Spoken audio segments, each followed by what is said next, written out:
So, here we are. This is the all-new, latest, greatest Trek Checkpoint SL6 gravel bike for the 2025 season. And in this episode, I will give you the buyer's guide for this bike. I will tell you, should you just go ahead and buy this bike or should you just shortlist it, and I will make a brief comparison with the Canyon Grizl CF SL gravel bike. So hello friends and welcome to another episode of Cycling Insider. Before we start, if you haven't already subscribed to this channel, please do subscribe because it's gonna help in growing the channel, and of course if you are already a subscriber, I say thank you.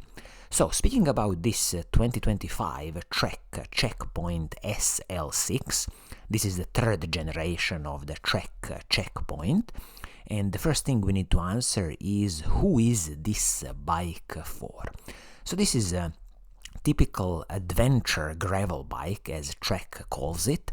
So if you spend the majority of your time on the road, but from time to time you like to go a bit of off-roading, gravel riding, or you like bike packing, then definitely this Trek Checkpoint SL range is a very interesting range to consider.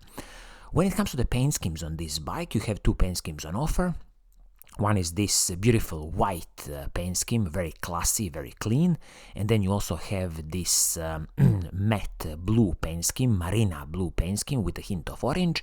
So I'm glad that Trek is offering two paint schemes on this bike, and usually Trek's paint schemes are very nice and very good.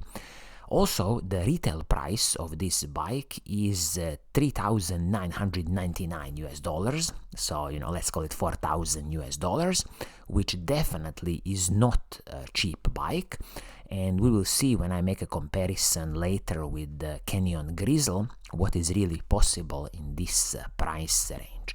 So okay, now we can start by talking about the frame and the fork on this bike and really seeing what are you getting for your hard-earned $4,000. So the frame and the fork are both carbon fiber frames and forks from Trek. This is their what they call the OCLV 500 carbon fiber frame.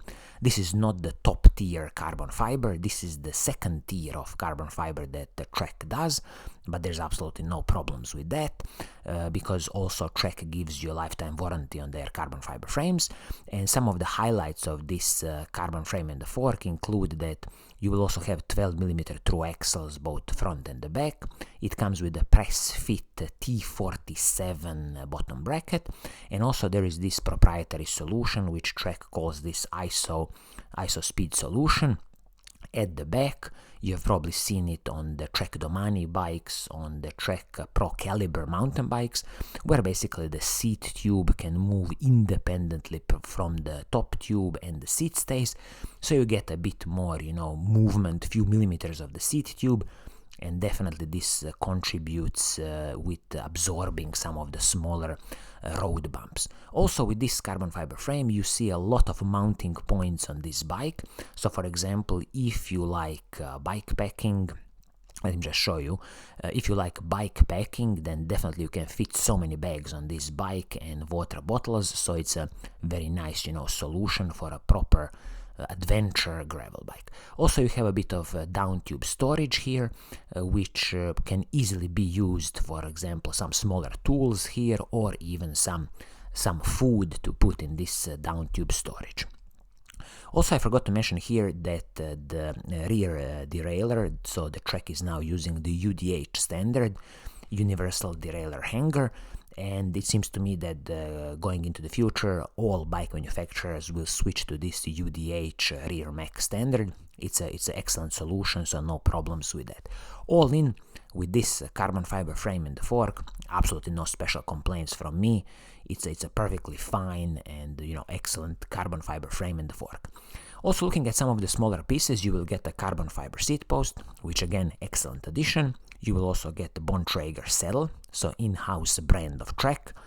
If you like this saddle, then excellent. If not, It's very easy to replace, so nothing proprietary here. Also, speaking about proprietary, when you look at the handlebar and the stem on this bike, again, nothing is proprietary here. So you have a classical aluminum handlebar and the stem, separate pieces, easy to adjust your position on the bike, and also if you need to replace any of these pieces in the future, super easy, nothing proprietary here. These pieces are aluminum pieces as it is now. Definitely no complaints from me here. It's gonna be perfectly fine. Also, as you can see, the cables for the hydraulic disc brakes are nicely routed below the handlebar, and then they enter into the frame. So a bit simpler solution, easier to service, and definitely the local bike mechanic will love you because of that. Now we can talk about the group set on this bike. So in this instance, you will get the SRAM rival eTap AXS group set. So this is the 12-speed fully wireless group set from SRAM. Excellent group set, absolutely no complaints here. So this is a single chainring group set. So at the front, single chainring. So it is 1x12 group set. So you have the SRAM rival eTap shifters, SRAM rival eTap rear mech, no front mech, and then of course the SRAM rival chainring and the SRAM rival cassette. So everything communicates wirelessly, superb, works perfectly fine. I'll just mention here that this front chainring is a 40-tooth chainring. It is paired with the SRAM rival chain, 12-speed dedicated chain, and also the rear cassette is the 1044 cassette. So nice gear ratio here, a big cassette at the back, so definitely you won't have any problems in climbing steep mountains or spending a lot of time in the saddle. Also, I will mention here that when it comes to the braking performance on this bike, you will get the SRAM rival hydraulic disc brakes front and the back, and luckily both braking rotors front and the back are 160mm braking rotors, which I like to see, so they didn't cut the corners here, because sometimes you would see on these bikes using 140mm braking rotor at the back, which is in my opinion just a joke, because ultimately you always want to use these bigger rotors, 160mm, because of good heat dissipation and good stopping power. So that's absolutely excellent. And these rotors are, classical SRAM Paceline rotors. Now let's talk about the wheel set and the tires on this bike. So the wheel set is the Bontrager Paradigm Comp 25 wheel set. So this is a classical aluminum wheel set from Bontrager. 25mm internal rim width, uses the hubs, Bontrager own hubs with some kind of, I'm guessing, steel cartridge bearings.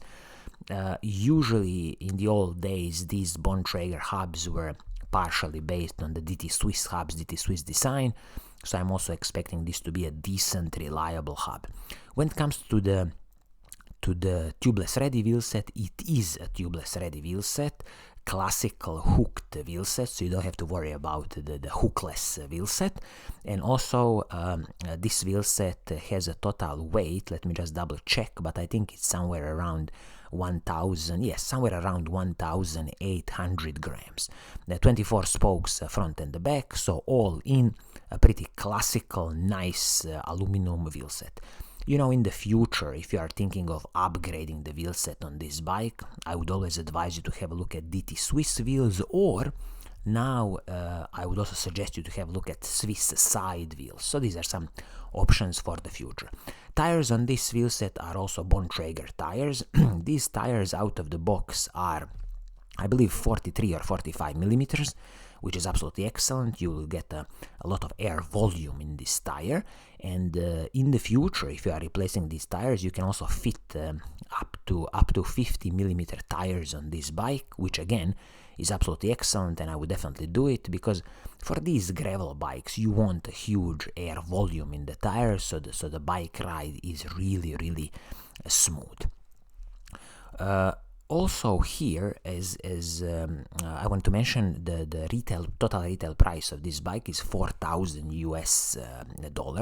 So as I was saying, not the cheapest of the bikes, and especially when you look at what the competition can do, and specifically I would point you to the Canyon Grizl CF SL7 road bike or gravel bike. Oh, before I forget, with this checkpoint bike, the total weight of this bike in some kind of size medium large is 9.4 kilograms.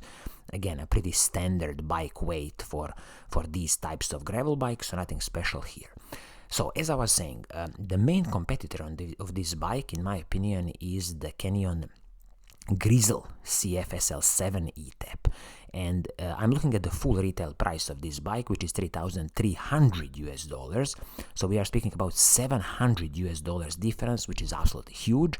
And again, with this Canyon bike, you'll have, you know, excellent carbon fiber frame in the fork, press fit bottom bracket, 12 millimeter through axles front and the back. Also, the group set is the 12-speed SRAM Rival eTap, so the same group set as on the Trek bike, SRAM Rival eTap crankset, SRAM Rival cassette, and also some of the smaller carbon fiber pieces like the carbon fiber seat post, classical, you know, saddle, and then aluminum handlebars and the stem. And in this instance, the wheel set is the aluminum wheel set from DT Swiss, which my opinion is just a little bit better than that Bontrager wheel set. And again, the tires of approximately 45 millimeters in width, so it's just an excellent offer from Canyon, this Grizl CF SL7, and probably Canyon will soon update these Grizl bikes because they have been, you know, already long in the market. So this is possible for $3,300.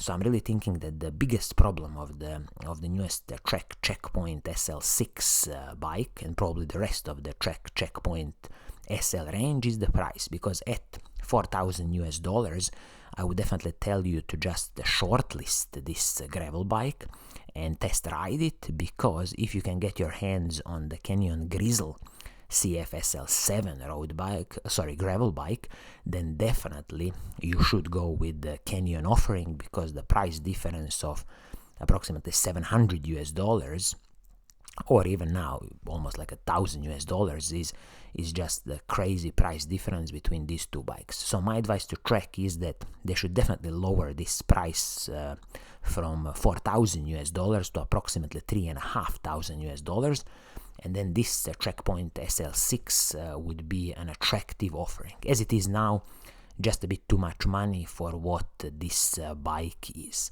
So this is gonna be it for today. I hope you like what I'm doing. If you do, keep on watching, keep on liking, and as always, I will see you soon in the next episode. Cheers.